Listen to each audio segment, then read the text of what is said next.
You're listening to The Globalist, first broadcast on the 12th of June 2026 on Monocle Radio. The Globalist, in association with UBS.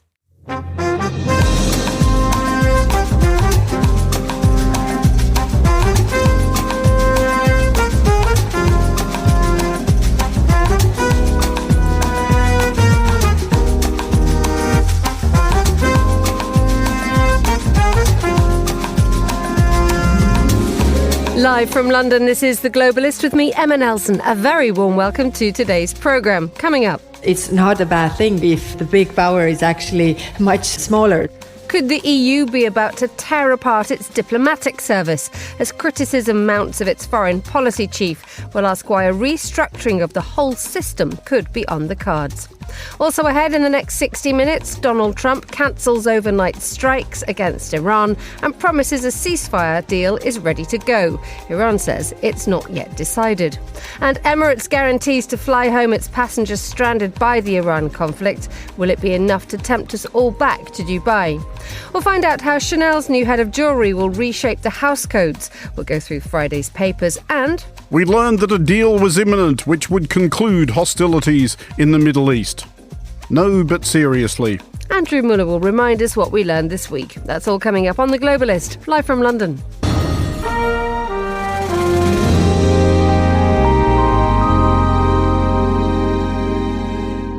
First, a quick look at what else is happening in today's news. The former South Korean President Yoon Suk-yeol has been sentenced to 30 years in jail over charges that he ordered drones to be sent into North Korea.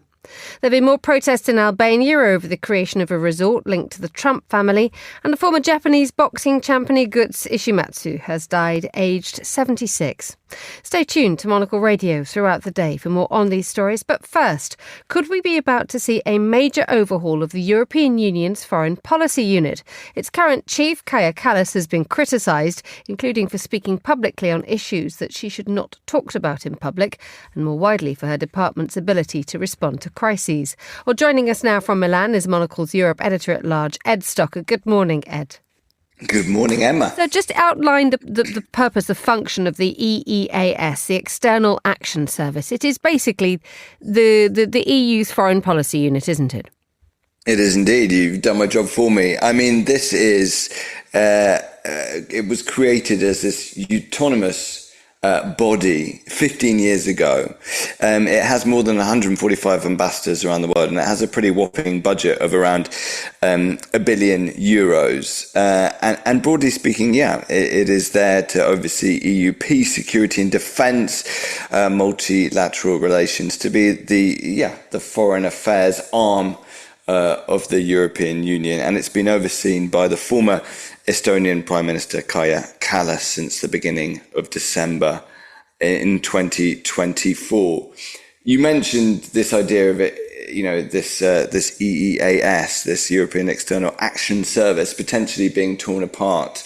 That is, of course, a reference to a story that broke yesterday. It was broken by the Financial Times and has subsequently, of course, been picked up by media all around the world. And this is a feeling that this body, this EEAS, is dysfunctional, and it's not been able to cope with the various crises, and there have been a lot around the world, from Ukraine, from the difficulties of relations with the US, to even Gaza. And a lot of that criticism, you mentioned the personality of Kallas, and while she has been outspoken, and obviously that rubs up different nations in different ways, you could argue that Northern Europe and Southern Europe have different opinions about some of the things she said, speaking very broadly.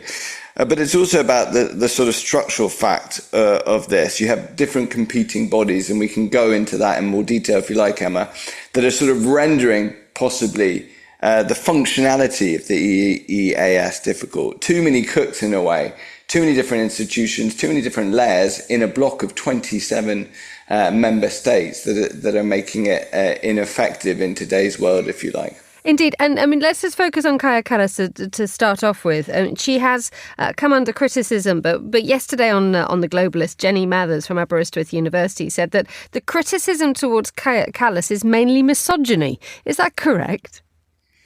Well, that's a big statement to say, and that's a big debate to delve into. But I mean, if you look at the president of the European Commission, Ursula von der Leyen, I haven't heard that being levelled against her, that there's misogynistic feeling against von der Leyen. So I'm not sure if that's the case. Maybe she has a good basis for that. I think actually talking about von der Leyen, I think a big part of the problem is this sort of, if you like, in a way, an almost competition between what is meant to be this autonomous body in the EEAS and the Commission itself. Ursula von der Leyen, of course, is a former German defence minister, and she's been sort of moving her role into a more geopolitical sphere. So she's getting much more involved in geopolitical issues, and that is perhaps a potential cause of these frictions. I mentioned sort of too many cooks and overlapping bodies, and I think that is one of the issues there. You have the EAS, and then of course you have all the national foreign ministries, and then you have external relations directorates of the EU Commission and the Council, and then you have the role of Ursula von der Leyen. And, what's interesting about actually the story that broke yesterday, it has kind of different interpretations. The story is basically that France has been exploring, a reform to the body along with Germany. And it has to be noted that even though we're talking about the possibility of this tear-up, it's not anything that would happen tomorrow. It would take a lot of time. There would need to be a lot of consultation, including from the EEAS itself. And of course, it would need all 27 member states to agree to any big changes that would happen. But amongst the sort of three ideas being tabled by France, they're extremely different. One is to sort of hand the powers of this foreign affairs unit, if you like, to the European Union Commission, which of course would be a win, if you like, for von der Leyen. Another would be to hand the powers to the European Union Council, which would have individual nation foreign ministries having more oversight. And the third option, so this really, you can read into this two extremes, is actually to strengthen the role of the EEAS and therefore the role of Kaja Kallas. So at the moment, really, all the options are on the table, but there is, it seems from diplomats and people within the structures of the European Union, a deep feeling that something needs to change. That the way it's structured at the moment is proving ineffective. Is now the right time to do it, though? Because as we've been talking about, we have Russia's war in Ukraine, we have the conflict in Iran, we have Donald Trump destabilizing things, tariffs, economic coercion, energy supplies, all things that are becoming foreign policy issues other than traditional trade issues. And there is always that feeling that if Russia likes to do things by destabilizing things, this is perhaps not the time to rearrange the deck chairs. I know, exactly. You've got a point there. I mean, the only thing I'd say is that anything that does happen would take time anyway. And this isn't the first time that there's been talk of a need of reform. It's been going on for several years. I think part of the reason it's come to light now is also that a major position within the EEAS is currently open for Secretary General. So that's another sort of, if you like, destabilizing the factor that they have this big position that needs to be filled. But you're right in saying that all this talk, if all these headlines, if you like, aren't good for the EU, they're not good for the EEAS, they are destabilizing, and they arguably do downplay, if you like, they make it more difficult, if you like, for it to do its job, given there seems to be a certain amount of disagreement. Just the fact that you've got these extremely different proposals on the table also show that at the moment, certainly, there's far from uniform agreement for how to proceed on this. But you can also be assured that Kaja Kallas will keep speaking out. Well, she believes very strongly in her remit and her position. She's been, very outspoken, and you could argue that she's rubbed some people up the wrong way. Since day one, she was very direct. In her first day in office, she said the EU wants Ukraine to win this war, perhaps being more direct and going further than some diplomats and heads of state would have wanted. She even said after the Zelensky White House mauling that the free world needs a new leader. So she's not been one to mix her words. And even in light of all these articles and comments that are being made now, she's recognizing that the job needs to go on, and she welcomes the fact that, potential reform could come if needed. Finally, Ed, what else are you following today? Well, I'm here in Milan following what's happening around Europe, as I always do, and enjoying the fact that it's actually sunny and warm, which I can say is not happening in England. I hear it's been terrible downpour of weather at the moment. So enjoying the summertime in Milan before everything begins to slow down come July and August, when Italians decide to go on holiday en masse. So getting as much work done as possible while I still can, Emma. Ed Stocker, Monocle's Europe Editor-at-Large, manning the fort in Milan. Thank you so much for joining me on The Globalist.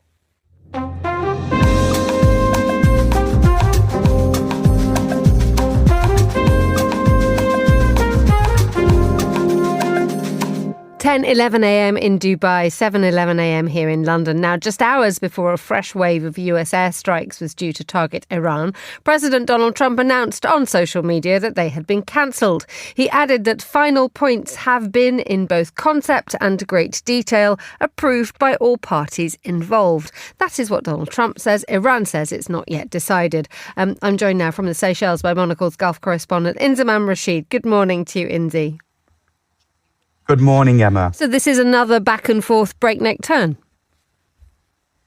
It is, and yesterday was an absolute roller coaster ride, because initially you had President Trump coming out saying that Iran was going to get struck very hard because of the attacks that had taken place overnight, and also he said that he was going to send in troops at some stage to effectively take over Karg Island, which is Iran's main oil depot in the Persian Gulf. It stores around 80 to 90% of its oil reserves on that island. And President Trump had said that he could envisage sending in US soldiers to take over that island and take the resources on that island, which of course would be a huge military operation. It would be very difficult. It would also expose US forces to Iranian military as well. But if it's something that they manage to achieve, then it would be crippling to Iran's economy. So that was what we heard initially. And then literally hours later, President Trump did one of his kind of classic U-turns, or taco as it's called, where he kind of chickens out. And he basically announced that the attacks were not going to happen, and that we are apparently very close to a deal, which I then, of course, spoke to a number of my sources who are linked to the conversations that have been taking place over the last couple of months or so. And one Pakistani official who is linked with the negotiations sent me that shrugging man emoji. That you could kind of envisage that as he's got no idea of what's going on, or I'm just shrugging because I can't tell you much. I think it was the former, because the overall consensus from a lot of my sources is that they were unsure as to where President Trump had managed to come out and say that a deal was near to being signed, potentially even this weekend, suggesting that Europe as a destination, that all the sides would get together and sign this memorandum of understanding. So now we're in a situation where we've seen overnight a couple more attacks from Iran, sending attack drones, and they've been shot down by the US military. And we're in a situation where President Trump is apparently suggesting that a deal is close. Iran has said it's not yet decided, and there are red lines that it still will not cross. So that suggests that a slightly different narratives coming out of Tehran. Is there a sense that Iran is just sitting this one out? Look, it's difficult to gauge exactly what Iran wants. What we do know is that they have been pushing the US as far as they possibly can. When I spoke to my sources inside Iran late last night, they were clear that they have not yet agreed the wording on this memorandum of understanding, that they've not agreed the framework. All along, Iran has said that it's never wanted to create a nuclear bomb from that enriched uranium. Whether you believe them or not is a different question. The president has always said that this is the whole reason that we went into this conflict, because Israel doesn't want Iran to have a nuclear weapon, neither does the US. And now we're in a situation where the whole nuclear conversation has never been on Iran's agenda to include in this peace deal. And you've got to remember as well, Emma, that this memorandum of understanding that the two sides have been discussing, with help from the Pakistanis and the Qataris as well, is just the opportunity to get Iran and the US in the room to then thrash out the nitty-gritty details around opening the Strait of Hormuz, around releasing their frozen sanctions, and then later down the line having a conversation around their nuclear program as well. This doesn't necessarily mean that we get this deal signed and the war's over and everyone goes back to peace and the Strait of Hormuz is open and the economy restores. This very much just means that the conversations will happen, and it could be months and months before we actually see peace and resolution in this conflict. Thanks for that, Lindsay. Let's move on to another story that's been doing the rounds in the last 24 hours, which is Emirates. It has decided to make a pledge that if you are a passenger and are stranded because of the Iran conflict, Emirates will insure you to fly you home. This is a big, bold step by Emirates, which we've seen the A380s on the tarmacs not flying anywhere. They have just about got into profit, much to the surprise of its own president. But the fact is that they are now trying to tempt people back to Dubai in earnest, aren't they? Yeah, absolutely. And this is, I think this has not just been an Emirates sole decision. I think this has been with the involvement of probably some of the leadership, the royal family inside Dubai, actually encouraging this. You've got to remember the head of Emirates, the overarching person of Emirates and Dubai Airports is the brother of the ruler of Dubai. So I have no doubt that Sheikh Ahmed would have had some involvement in this. But look, Dubai has wanted to try and break its record 20 million visitors this year. That's obviously not gone well because of the war with Iran. And of course, we've seen so many missiles and drones fired from Iran into the UAE, despite the great defense systems that the UAE has proven to have over the last few months. It's still caused significant disruption and damage. And of course, it's kind of left that mentality that the UAE doesn't feel safe, this country which all along has been kind of proud itself on safety and security.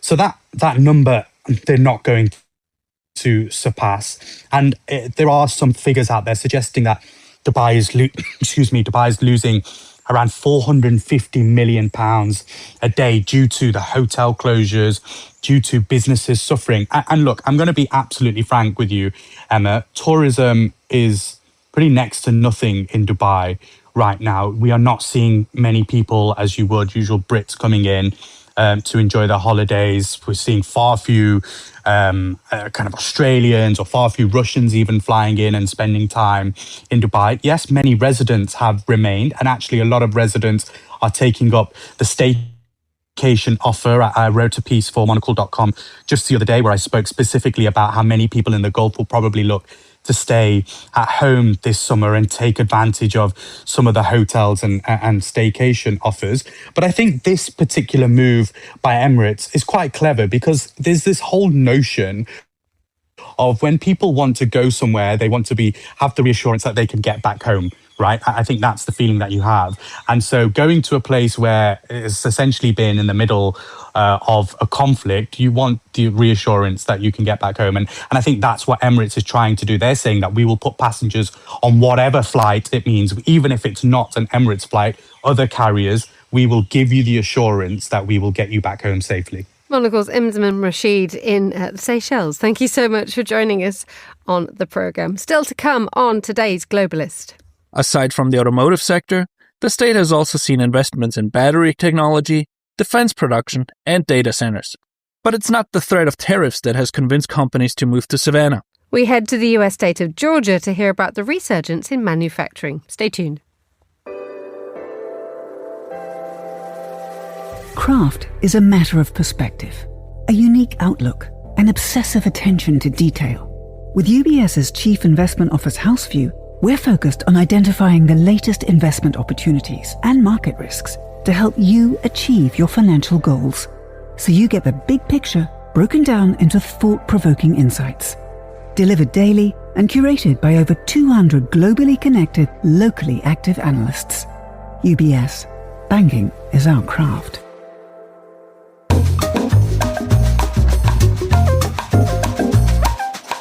8:20 in Zurich, 7:20 here in London. Let's have a look at the newspapers. In the studio, Terry Stiasny, political journalist, author of Believable Lies, the misfit who fought Churchill's secret propaganda board. Nice to see you, Terry. How's life? Yeah, it's all right. Busy. Yeah, lots of exams going on. The weather is not good, but we'll get through it. Happy days. Yeah, happy days. Welcome to June. Yeah.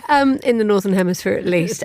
Okay, let's talk about how the papers are covering this sort of bolt from the blue yesterday when the UK Defence Secretary stepped down over the government's plans to reform the UK military.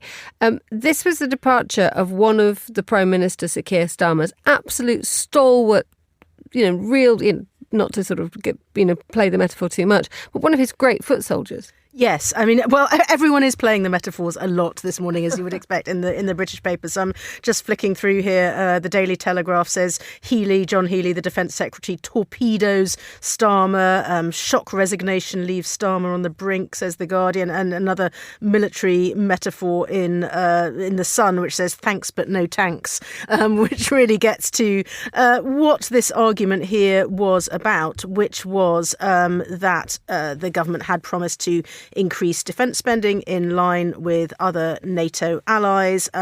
They had what's called the Defence Investment Plan that they've been working on for about 9 months, working out where defence spending would actually go. We still hadn't actually seen that. And after a row between the Prime Minister, the Chancellor, Rachel Reeves, and the Defence Secretary, John Healey, where he was basically told you can't have nearly as much money as you think you need, he walked out of the door and resigned, and was followed by another junior minister as well. So, this is really bad for Keir Starmer, and it is really bad, particularly with the NATO summit coming up in Ankara. They had promised they would have this defence investment plan ready to go and implemented by the time of the Ankara summit. We've now got a new defence secretary, and Britain is going to be one of the lowest in the league table, really, of NATO in terms of what they are contributing in terms of increasing their expenditure on defence. And this is, as the Times is reporting, setting this up as the potential to have an enormous argument with Donald Trump, who has been pushing for NATO contributions by other member states for a very, very long time. But you have Keir Starmer and Donald Trump, whose personal relationship is being strained quite considerably. Yes, I mean, this is going to be really difficult because basically the signals that the US had been given was that if you do not put up to £18 billion into your defence investment plan, that would be seen as a negative signal to Donald Trump. Now, the Ministry of Defence has been told you could have £13 billion, and they say that is really only actually £10 billion in terms of new money. And the way the Times describes this here is Britain is second from bottom, 31st out of 32, in a NATO league table that ranks members by how far they're meeting their rearmament promises. The only country below the UK is Iceland, which does not have a military. So, jaw-dropping. And presumably their rearmament promises are fairly minimal. Let's dig on this a little bit, because you have obviously been looking at World War II capabilities and what have you. And the fact is that that if you think of the song Rule Britannia, Britannia Rules the Waves, the idea of the United Kingdom as a great military power is historically a very powerful narrative. And yet that figure that you just gave me there shows just how much it has faded. Yes, and how much the conflicts are domestically about what we spend the money on. I mean, one of the things that John Healey said when he resigned was that there was such a huge gap between what the Prime Minister had promised in terms of rhetoric and what he was actually doing. But, the questions are bigger. Do you want to cut welfare? Do you want to cut infrastructure spending? Do you want to raise taxes? And all of those were things that John Healey described Keir Starmer as being unwilling and unable to do, and the Treasury as being unwilling unwilling to do. And I think it's also really interesting that the junior minister, Al Carnes, who's a former military man himself, decorated former serving officer, the kind of person who goes off and climbs Everest just for fun. In his resignation letter, he was saying that, look, we are not considering how to modernise the military as well. He was saying that there are projects and platforms which are costing billions, which can now be defeated by weaponry that costs thousands. And he was suggesting that, look, we haven't really got to grips with what modern warfare and modern defence might look like. OK, let's move to another huge story. It's front page of the Financial Times today. Elon Musk's SpaceX raises $75 billion in the world's biggest IPO. I got an email saying, would I like to join in? I forgot. There we go. Some of life's changes. It is the numbers here are incredible. And the idea of that fulfillment of expectation is always a great big question that hangs over every project that Elon Musk engages in. Yes, the numbers are huge. I mean, they have already raised $75 billion. There is potentially a $1.78 trillion valuation, which, when trading starts later on today, this could make Elon Musk personally a trillionaire because he controls so much of the company and will, even after this IPO, retain quite a lot of control of the company. I mean, they're saying this is, makes it a bigger company on the basis of this valuation than Meta, than JP Morgan Chase, than Berkshire Hathaway. I mean, the size of this is enormous, and there is a big but here, which some of the coverage points out across all the different newspapers, is SpaceX really worth this money? Is it really worth this valuation? I mean, it's not making money yet. One American short seller saying this is fueled by hopes and dreams that don't justify its astronomical valuation. And it's going to be, I imagine it's going to be a big sort of show, once they start trading this, how much does the price go up? Does it go, how high does it go above the $135 per share? And does it retain that? Or do investors kind of go, this is a lot of, Elon Musk, this is a lot of hype, and this is a lot of money? Or, is this something that's actually valuable in the long term? And I think other companies, in the same area, particularly AI companies, which are talking about listing, also talking about these $1 trillion valuations. Is this potentially a bubble that might burst? Indeed. And what's interesting in this article about the Financial Times is the way that Elon Musk is targeting his investment, which is he's been keen to place small shareholders near to the centre of the rocket and satellite group's ownership, leaving fewer shares available for the big accounts traditionally prioritised in IPOs. It said one senior banker says more of the hedge fund community is being cut back. One wonders why Musk wants to do this. I mean, I would perhaps suggest that, if you remove the expert investors and you have someone like me who gets an email saying, do you fancy a go? Then I'll be like, OK, I'll have a go. The more ill-informed and more sort of like gut reaction. That's precisely my take on this as well, is that, yes, if you offer it to the small investors who think I can make a relatively small amount of money in a short space of time, rather than the people who are going to go through the spreadsheets and the valuations and work out whether this is actually good value for money and whether this is actually a good long-term investment, you might get that quick bounce that you need, and you might have people that, aren't asking too many questions and just think, I'd quite like to have some SpaceX shares. Let's have a look at the Guardian's article, written by Leyland Checo. Great byline, great location, Toronto and Bella Bella. Yes. Take us to Bella Bella. Talking about things that may or may not be, ignite fervour and scepticism, just like Elon Musk. Sasquatch sightings reignite fervour and scepticism about the ape-like beast. Bella Bella is in rural Ontario, where people have apparently been reporting a series of strange encounters. The birds stopped, the wind seemed to die down, it got oddly quiet, and made two creatures, one of which apparently smelt of cinnamon. I'm not quite sure why a Sasquatch smells of cinnamon. Remind us for those of us who don't have posters of hairy beasts on our bedroom walls. What's a Sasquatch? It's like a Bigfoot. So I think it's the Canadian version of Bigfoot. I could be wrong, but a bipedal ape that believers say exists at the periphery of human understanding. So one of these kind of creatures that is seen in the woods, like around the world. I think everywhere's got one. Where I grew up, we had the Surrey puma that was smaller and less exciting. But I think it's just partly people are saying there are more sightings of this, but it's just fascinating. These creatures do exist in mythology. They've existed in sort of Native American indigenous mythology for a long while. But in the 60s, you got people saying that look, there's footage of it. But I've got to say, if you watch the footage from the 1960s, it really just does look like an extra from Planet of the Apes who's kind of wandered about in the forest. But people want to believe in this. I think. I don't think people like to believe in Sasquatches, in creatures, in Bigfoot, in the Yeti, whatever. That as they say, the edges of our understanding, because we like to think that there's something out there. It's wonderful. It says the idea of the giant ape hiding in the wilderness is now so culturally pervasive that many people assume that the stories have always existed, but indigenous traditions understood it differently. So Bigfoot is a modern idea.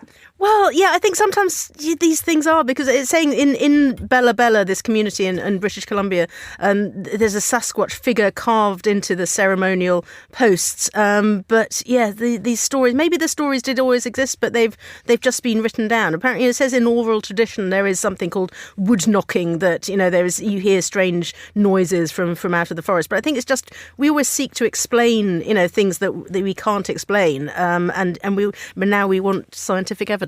Of course we do. Terry Stiasny, political journalist and author of Believable Lies, the Misfits Who Fought Churchill's Secret Propaganda War. Thank you so much for joining me in the studio.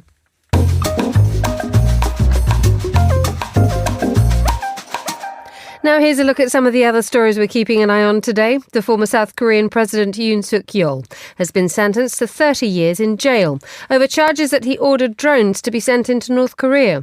The court heard that it was an attempt to provoke a hostile response from Pyongyang to justify his subsequent declaration of martial law. There have been more protests in Albania over the creation of a resort linked to the Trump family. Thousands of demonstrators marched through the capital, Tirana, holding signs reading "Albania is not for sale." And the former Japanese boxing champion Guts Ishimatsu has died aged 76. He was the first Japanese boxer to win a lightweight world title and was also a successful actor. He defended the belt 5 times before he retired. This is The Globalist. Stay tuned.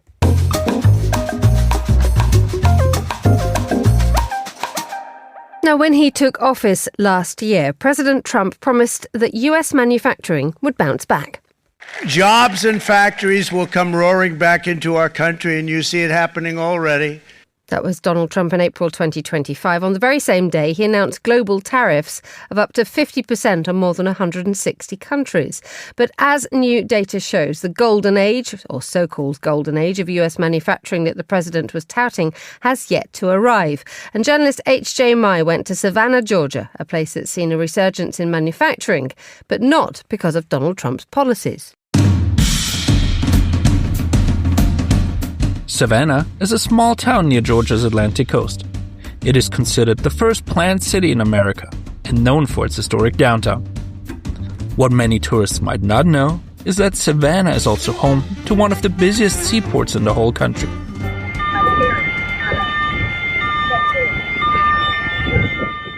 The Port of Savannah is the 4th largest container port in the United States, trailing only the California ports of Los Angeles and Long Beach, as well as New York, New Jersey. Over the past 10 years, the port's annual container throughput grew by 52% to 5.7 million as of 2025. The U.S. has this fantastic consumer market, and everybody wants to participate in it, so I think the more people can make it easier to do business, the better is the mindset.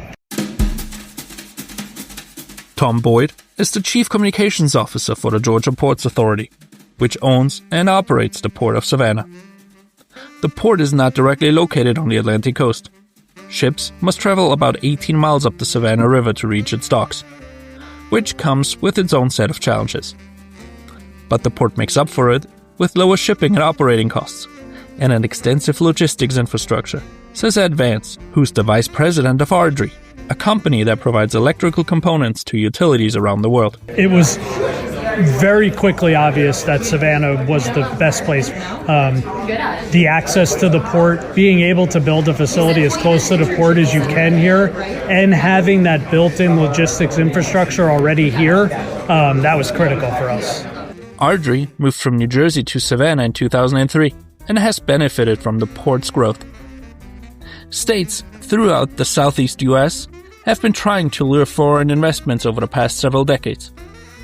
And Georgia's business-friendly climate has led to some big foreign companies locating their North American operations to the state, says Tom Boyd. We are seeing a lot more manufacturing in Georgia for us in terms of automotive.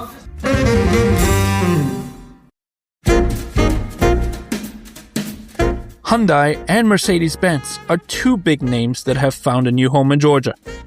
Aside from the automotive sector, the state has also seen investments in battery technology, defense production, and data centers. But it's not the threat of tariffs that has convinced companies to move to Savannah. If at all, Trump's tariffs and the uncertainty surrounding the legality have hurt businesses, says Ardries Advance. It's not necessarily the tariff number that matters, it is that uncertainty. When you're doing these big infrastructure products, you got to bake in all the costs, right? And if it's, whether it's 0 or 15%, if you know what that number is, you bake it in. But you are literally 24 hours away from it going from 15 to 50. There's no way to bake that in. So what ends up happening is all of that development, all of that infrastructure business grinds to a halt. In Ardries' case, there's also the irony that distribution transformers using its components and made overseas are not available for purchase in the US. Well, I'm selling all of these US-made components to transformer makers overseas, but now because of the tariffs and the uncertainty of tariffs, they can't sell their finished good back to the US. It's a fact that flies in the face of the idea that import tariffs would lead to a broad reshoring of manufacturing in the US. But even foreign companies that do exactly what the Trump administration wants them to do struggle with the tariffs. British construction equipment manufacturer JCB opened its North American headquarters near Savannah over 20 years ago. Last year, JCB announced a new $1 billion investment to build a new manufacturing plant near San Antonio, Texas. But Vice President of Commercial Operations Ken Bianco says JCB is still heavily impacted by the tariffs. But we're lobbying very aggressively to get that reduced because we're basically saying to the Trump administration, give us a break. JCB is clear that tariffs and global supply chain constraints have contributed to the decision to build a second plant in the US. And tariffs are not the only White House decision that is affecting businesses in Georgia and around the country. The war creates a ton of uncertainty. Emergency fuel surcharges, that could increase one of our largest cost segments by 20% overnight. And we're in a business where we need to sell at maybe 6 to 8% margins. So a 20% hit on our largest cost segment could put us underwater. That's Timbereye's CEO, Scott Gregg. Timbereye is a U.S. timber exporter that makes heavy use of AI technology. He says the Iran war has the potential to threaten his business. If I had to sustain emergency fuel surcharges by steamship lines for more than 3 months, we might stop shipping. Savannah is currently reaping the benefits of decisions made by the port and the state years ago. The Trump administration's focus on reshoring manufacturing could open further opportunities in the future. But the current political decisions from the White House have not yet had the intended effect. And moreover, they've negatively impacted business. For Monocle, I'm H.J. Mine, Savannah, Georgia. And our thanks to H.J. Mo for that report. You're listening to The Globalist.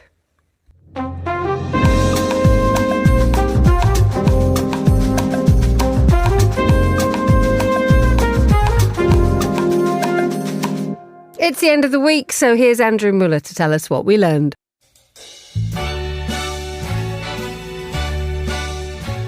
We learned this week that New York City appears to have somewhat equivocal opinions about one local boy made good.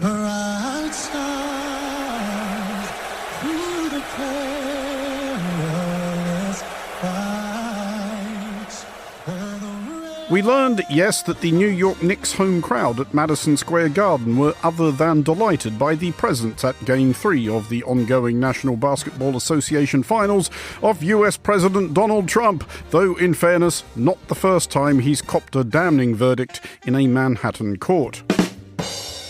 Hey, thanks for coming out. And it may not have been exclusively an expression of political differences, as we learned that for any occupant of the White House, going to the game is no simple matter of buying a ticket and then taking a seat. There will be enhanced law enforcement. Police and Secret Service setting up a multi-block perimeter around the arena for extra security, and those with tickets told to arrive hours ahead of game time. We learned anyway that Trump's beatific descent upon Madison Square Garden did not do the Knicks much good. Anunoby, corner three, fires away, shot's no good, and the Spurs win. Although the degree to which the president is aware of this is unclear as of this broadcast. Some angry fans posting, "Trump cursed the Knicks," sharing video of the president appearing to nod off during the game. Although in adherence to the strict credit where due policy operated by this, the weekly What We Learned news review on Monocle Radio, we are compelled to concede that falling asleep is the correct response to a game of basketball.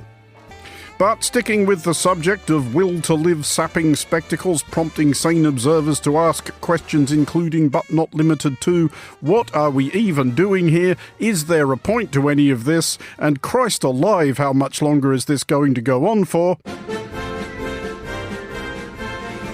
We learned that a deal was imminent which would conclude hostilities in the Middle East. Hooray. No, but seriously. U.S. President Donald Trump says he is in the final throes of a deal with Iran that could be signed within the next 2 or 3 days. We learned furthermore that the Iranians were positively begging for such an agreement. I asked him if he spoke directly with officials in Tehran. He said yes, top officials there. Not just officials, but top officials. Though you wouldn't know them, they go to a different school in Turkmenistan. We learned, however, that if this refrain was beginning to sound somewhat familiar, there were quantifiable reasons for that, as someone, specifically CNN, to whom hat off, did what we, for one news outlet, simply could not be bothered to do, and ran the numbers. He has said some version of that. CNN has counted, I'm going to write this, 37 times in the last 78 days. As they so very often say, though, the 38th time's the charm, and we learned or were reminded that there was absolutely no doubt that things would work out just fine, as we learned or were reminded of the calibre of advice of which the Commander-in-Chief can avail himself, whether the sagacious historical perspectives of General Keith Kellogg. Having a protracted war is not the American way of war. Afghanistan, 20 years. Vietnam, not much change out of 20 years. Filipino-American War, 14 years if you count the Moro Rebellion, and why would you not? Iraq, 9 years give or take, both world wars between 2 and 4 years, though would have been more if they'd turned up for kickoff. US Civil War, when they only had to beat each other, 4 years, we could go on. Or the sagacious historical perspectives of US Secretary of Defense, who whatever he thinks still isn't actually Secretary of War until Congress says he is, Pete Hegseth, who took time out from his busy schedule of doing push-ups on TikTok to spend the anniversary of D-Day berating America's former allies. Sadly, today, different European beaches are stormed by different dangerous ideologies. Beaches in Spain, in Italy, in Greece, and Bulgaria. Boats and men arrive. From which we indeed did learn something of the perils of permitting obnoxious foreigners to strut about acting like they own the place. And we learned that it does not take all that much to attract a crowd in New Zealand. Oh, God didn't make little green apples. Although tragically, for the thematic cohesion of this bit, the apple at issue is neither little nor green, but sort of medium-sized, we think, and red and yellow.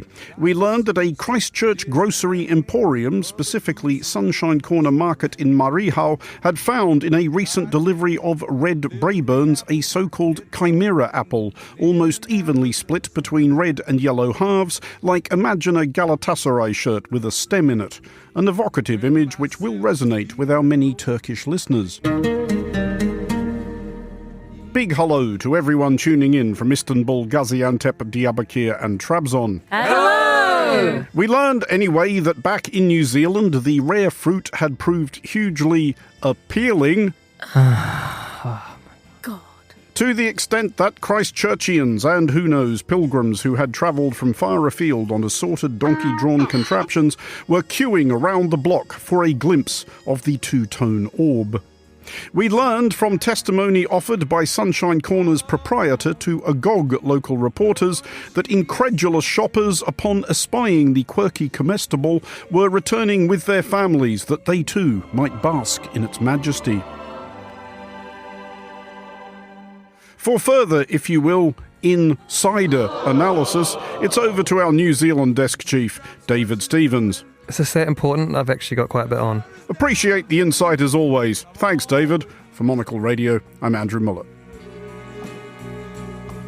But she sits waiting patiently, smiles when she first sees me, 'cause she's made. Thank you, Andrew. You're listening to The Globalist. IQ, EQ, and AI. 3 components key to the craft of innovation at UBS. Because to stay ahead in a rapidly evolving age, you need a partner with decades of experience, endless passion for the work, and a finger on the pulse of leading technologies, bridging human expertise with artificial intelligence, all to elevate you. UBS. Banking is our craft.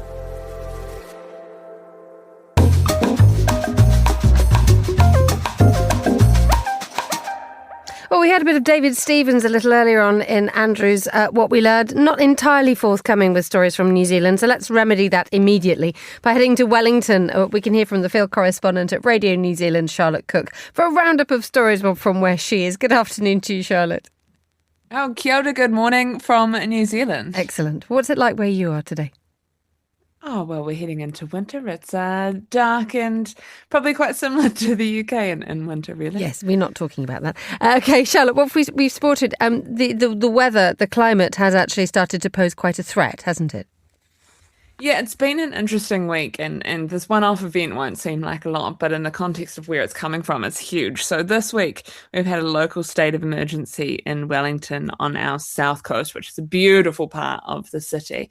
But we've had a swell warning with the potential for 11-metre waves to come in, which forced evacuations for about 400 properties along the coastal waterfront area. And now that in itself was quite a big deal, huge winds, huge waves, but it didn't really eventuate. So all of these people were evacuated out of their houses, mandatory evacuation, and then nothing really happened. So it's kind of raising this problem because we've had so many weather events in the last few months that it just feels like there's been endless weather warnings and states of emergency.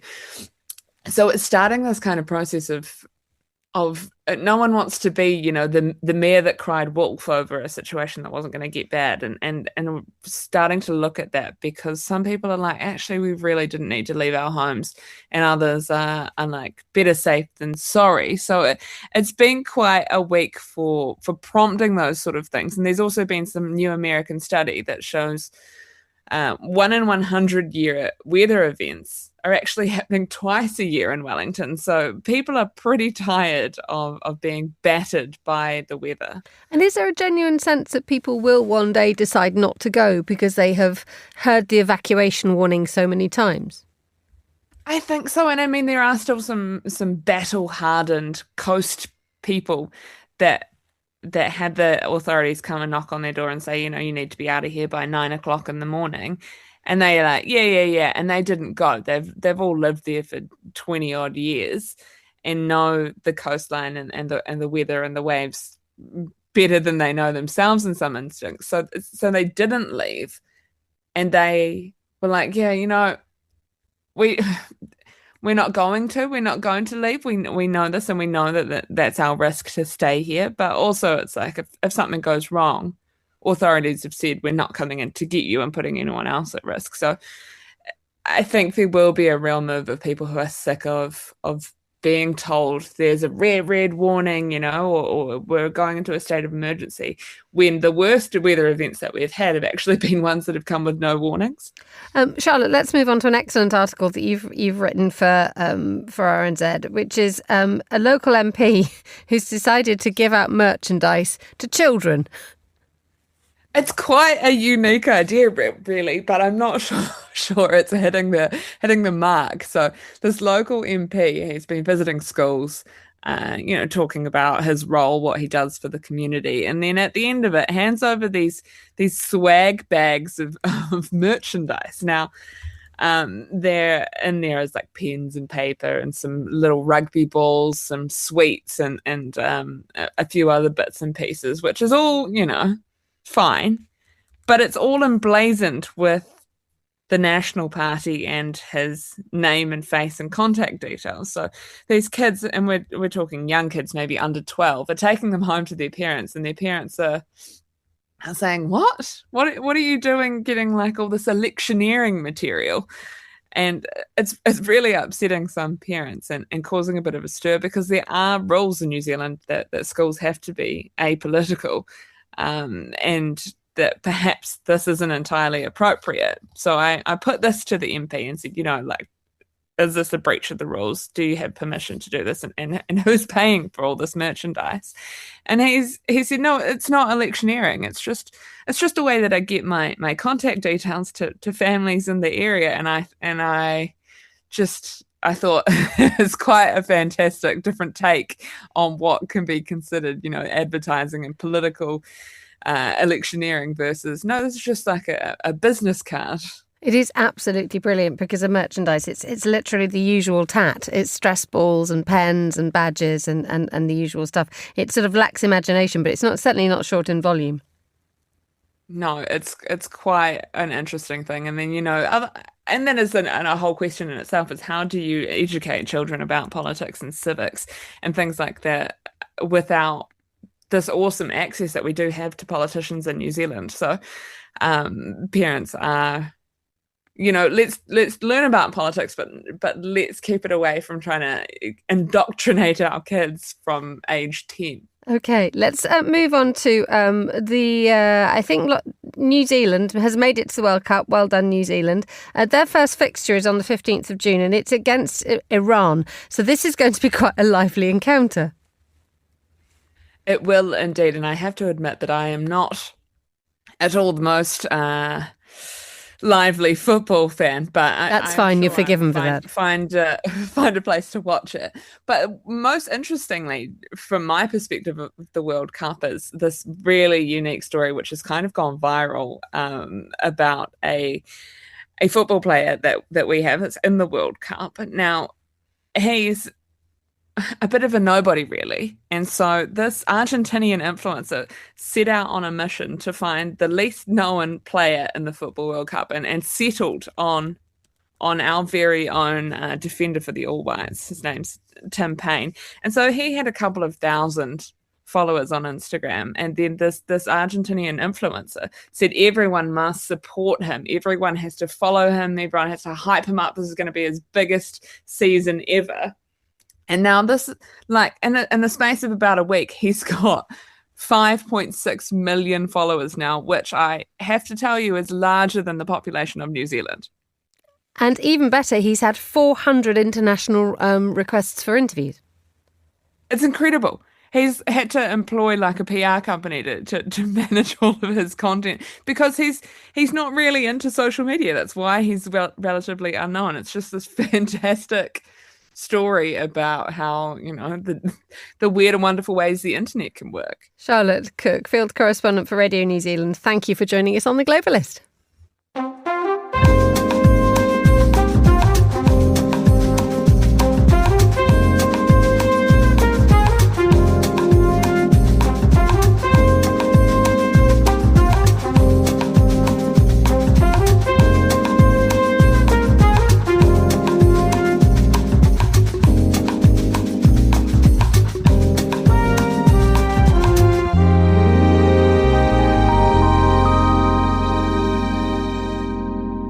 Now, the jewellery design studio at Chanel is steeped in codes and history, as is every other part of the house. Gabrielle Coco Chanel's love affair with accessories and adornments started early on. And many of the collaborators who worked with Chanel herself decades ago still to this day are strongly connected to the house, such as Goussens, who are based in Le 19e, Chanel's dedicated centre for luxury artisans. So the appointment of Marie-Laure Sered as the director of the jewellery design studio has raised questions about which direction she will take the brand. Who better to tell us about what's going to happen than Brenda Toohey, Monocle's luxury markets editor. Good morning, Brenda. Hi, good morning, Emma. When you look at the way that Chanel sort of really piled in on the costume jewellery and that idea of tons and tons and tons of pearls and mixing it all up with sort of precious stones and precious metals. It's such a strong part of the brand, isn't it? Well, Chanel does two things very well. It does its costume jewellery, which doesn't have any precious jewels. It's, paste, and mainly, gilt. And it's fabulous, and it's big, and it's bold, and it's wonderful. Or sometimes it's small, and it's charming, with a lot of logo. I think Marie-Laure Sered has been brought in by Chanel because of the huge success she created at Cartier. And that's really what they want a piece of. So they want her to focus on fine jewels, high jewels, and watches. She made great strides at Cartier with the Love collection and the Jus en Clou, the relaunch of the Santos watch, etc. And they will bring her in October to do something similar at Chanel. This is quite a coup, isn't it? Because, as you say, Marie-Laure Sered's reputation at Cartier was the ability to take the classics and to rework them in such a way that they instantly became classics again. She has this incredibly clever eye. And she also created the Clash range at Cartier, which, is wonderful sort of interlocking hardware. It's quite modern and punky.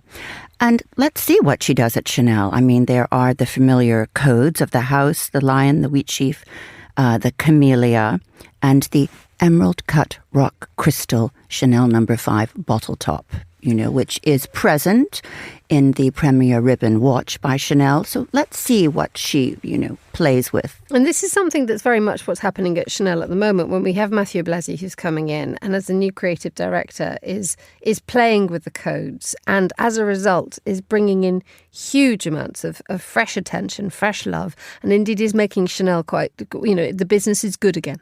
It is. I would say there's a little bit of a Chanel mania, around. People are crazy for it. And I think by adding Sered into the mix, it's only going to become more so. She'll report to Frédéric Grangy. I think that she will continue to redefine femininity as Blasi is doing. I'm sure that she will surprise us with what she turns her hand to. And the existing ranges of Coco Crush, the Camellia, and the wonderful Comete, with the stars. I mean, they're so glorious. I'm sure she'll add to that and just enhance.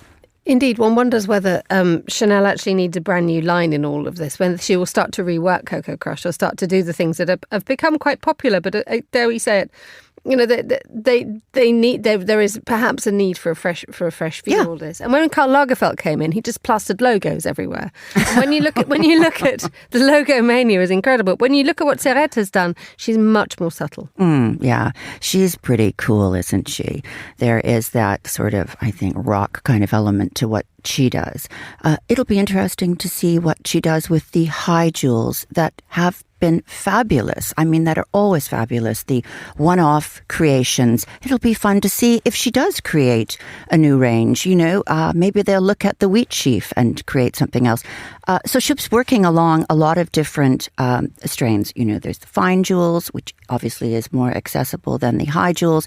There are watches. There's a lot for her to get on with. And of course, there's a huge back catalogue of everything that they've done. There's the jewellery collection that Coco Chanel did in the 1930s, which she might look back to, of which the Comete is part of.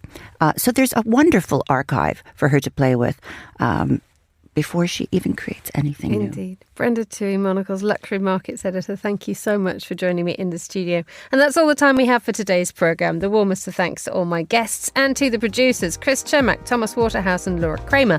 Our researcher was Josephina Gomez and our studio manager is Christy O'Grady, with editing assistance by Steph Chungu. After the headlines, more music is on the way. The briefing's live at midday here in London. The Globalist is back at the same time on Monday. But for now, from me, Emma Nelson, goodbye. Thank you very much for listening. Have a great weekend.